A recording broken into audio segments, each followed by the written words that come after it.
Hey, good morning, everyone. How's it going today? Coach Alvarez here, back at you another episode, Coffee with Coach.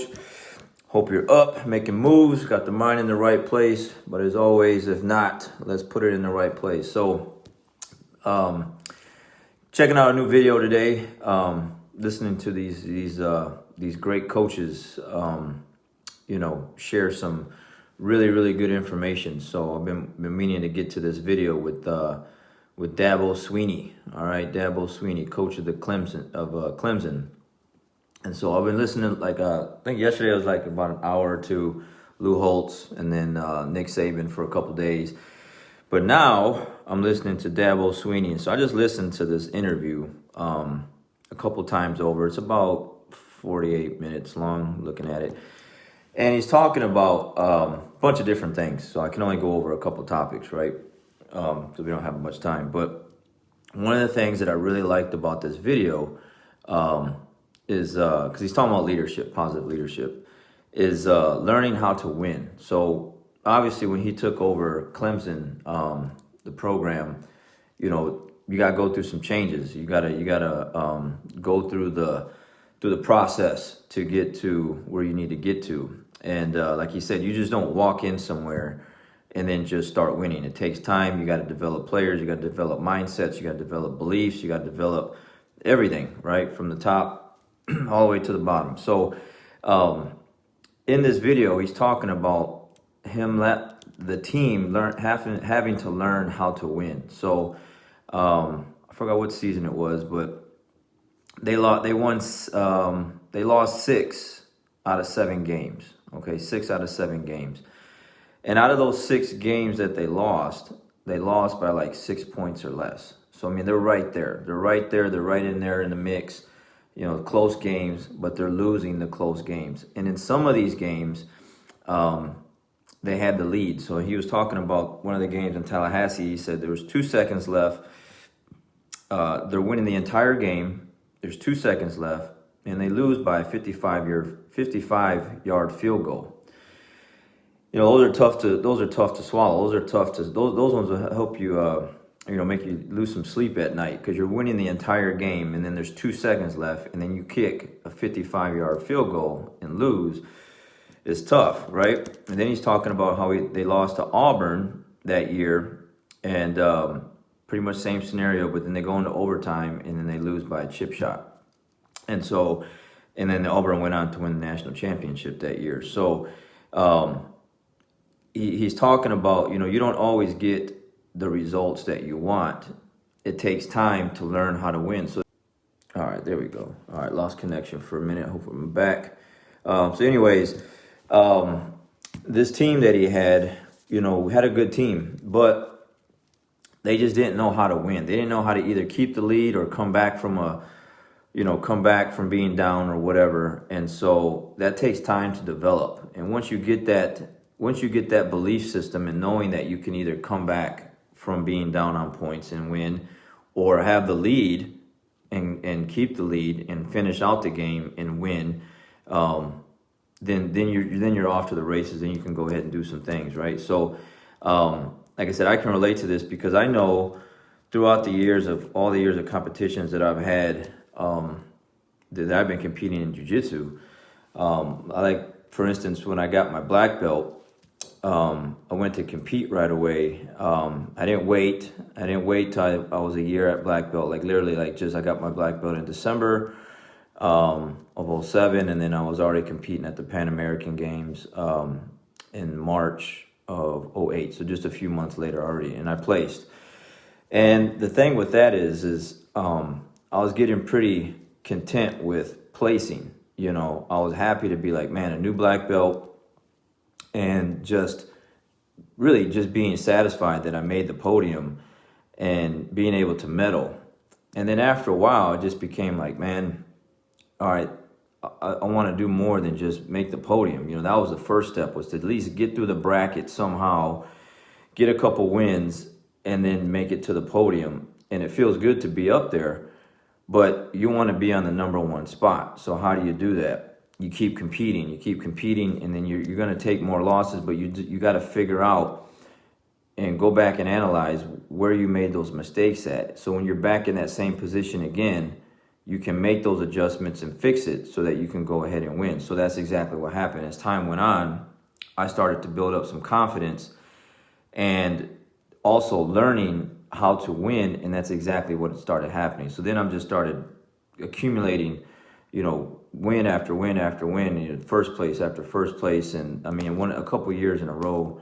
I think one of the years, a couple years ago, I had 15 gold medals, and then like a couple silvers and a couple bronze. So out of 20 tournaments, I took 15 golds. One year, I think I had 10 golds out of 13 tournaments or something like that, so on and so forth. So it just took time to consistently be out there traveling and competing to know how to win and have the right mindset. And I'll put that in a little bit of perspective, like with a student last night. So lately we've been doing these competition rounds in every class. And I had a student last night say, hey, coach, he knew what we were getting ready to start doing. I was getting ready to get everything set up so we can go ahead and start competing. And he said, hey, coach, put me in. And I was like, well, I really didn't plan on putting him in last night because last night was a really big class. So there was a lot of students that haven't had a chance to do these competition rounds that we've been doing. But he was already in my ear why everyone was getting water and kind of moving around and getting set up. He wanted to be put back in because he already lost 2 of these matches already in front of the entire team where he actually got tapped out. And he was actually doing pretty good, but then he lost his positions and then he ended up losing these matches. So it's obviously been on his mind where he just was like, not today. I want another shot at that. So I gave him the shot because he's asking for it. I didn't want to deny him of that opportunity. So, I match him up with another student and he just gets in there and gets after it. Completely different individual from the first 2 matches that I put him in the last week or so. Completely different individual. So he went out there and just really, really put on a good display of what he has in for his jiu-jitsu game. And he really showed it last night. And so then afterwards, I was like, hey, what got into you today, man? Like that was a completely different person than we're used to seeing in practice and competition and these competition rounds. And he's like, well, I didn't want to go 0-3. I didn't want to lose another match. I wanted to get into the win column. And I love that. And I love that attitude because too many people I know will take some losses and then let that define them. And then that's it. That's who they are. They're losers. Not me calling them losers, is that they're allowing themselves to take those L's and then they define themselves. So then now they think they're not good. They're not talented enough. They don't have the skill set.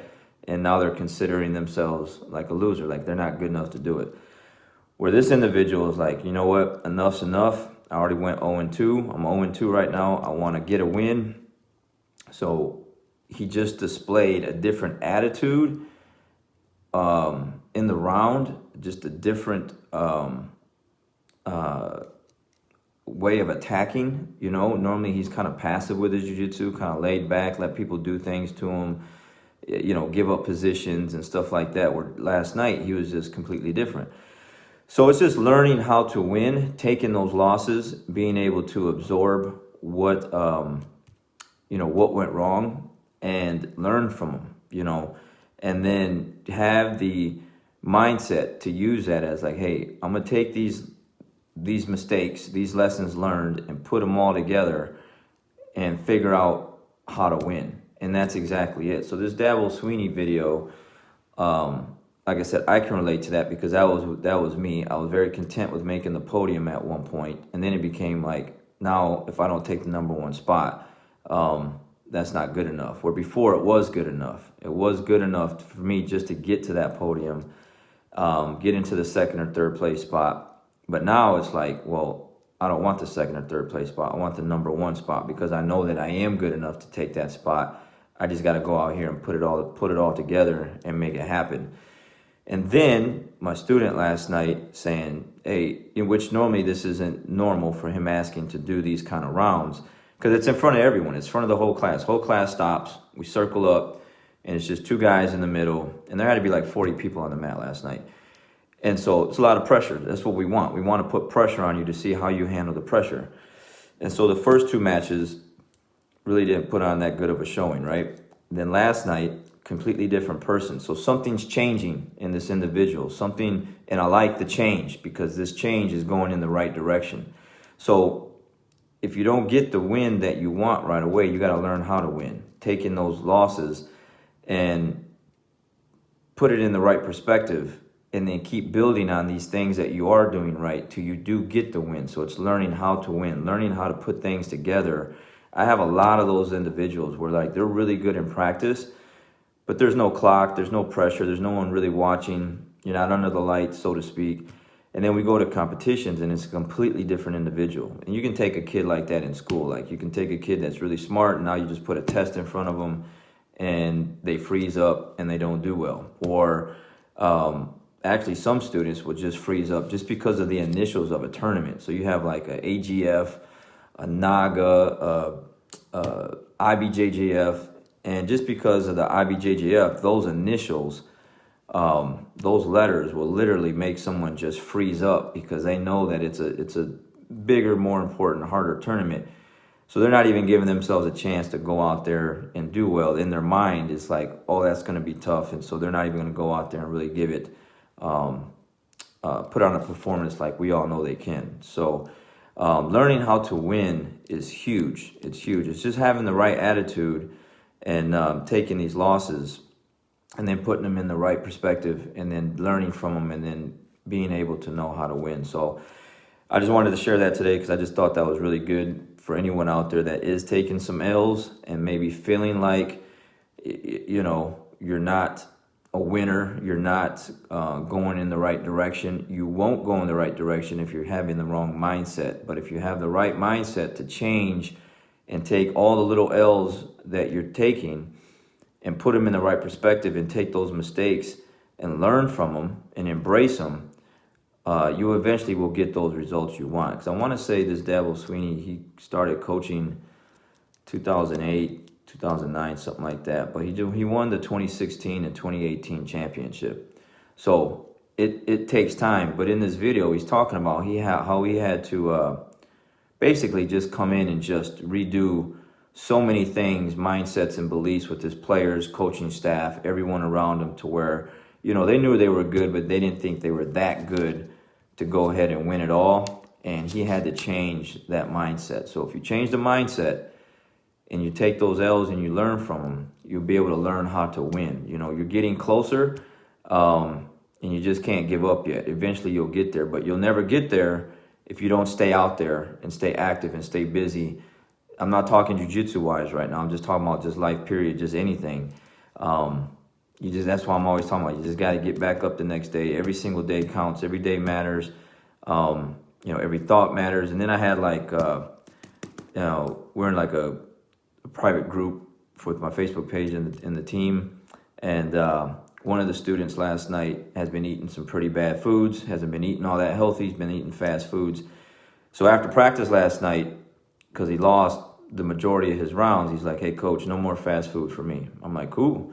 Shouldn't be fast food, period. It's not a good mix with jiu-jitsu. All it's going to do is slow you down, and you really can't perform the way you want to perform. And then I had another student come in that message there, talking about, you know, only real grown men can handle eating fast food and still perform, or whatever the case may be. And of course, I'm going to chime in right away and be like, you know, only real grown men are going to eat the right way so they can perform at the highest level. Because you can't perform, I don't care who you are, you're kidding yourself. If you think that you can compete at the highest level against the other high level athletes at your absolute best eating fast food, you're sadly mistaking yourself. You're sadly mistaking yourself. I don't care who you are. If stuff catches up with you at one point or another, if you're not putting the right fuel in your body every single day, then you're just not going to perform right every single day. And I'm not even talking competition. I'm just talking day-to-day activities, day-to-day lifestyle. You know, if it's all sugar, fat, you know, high cholesterol, you know, type of foods, you know, you're not even giving yourself a chance to perform at your absolute best. or your kids best if you're feeding them, you know, junk food and bad foods. You're not even teaching the right things. You know, again, all parents want their kids to get all A's, but then they give them all E's as far as food goes. You know, think about that for a minute. So anyways, I'll leave it there. Learn how to win. Learn how to take those losses, build on them, figure out the formula on how to, you know, just like Dabo Swinney, man. You know, they were right there. They're within a margin of 6 points, and they're losing these games. And it just took time. Took a little time to just build a little more confidence and understand, hey, you know, how to hold on to a win or come back from a couple points and then get the win. And now they're national championships champions. And Dabo Swinney is considered, you know, one of the best, you know, college football coaches. So I'll leave it there, guys. Learn how to win, and also learn how to eat right so you can win. All right, guys, have a great day. We'll catch you on the next one.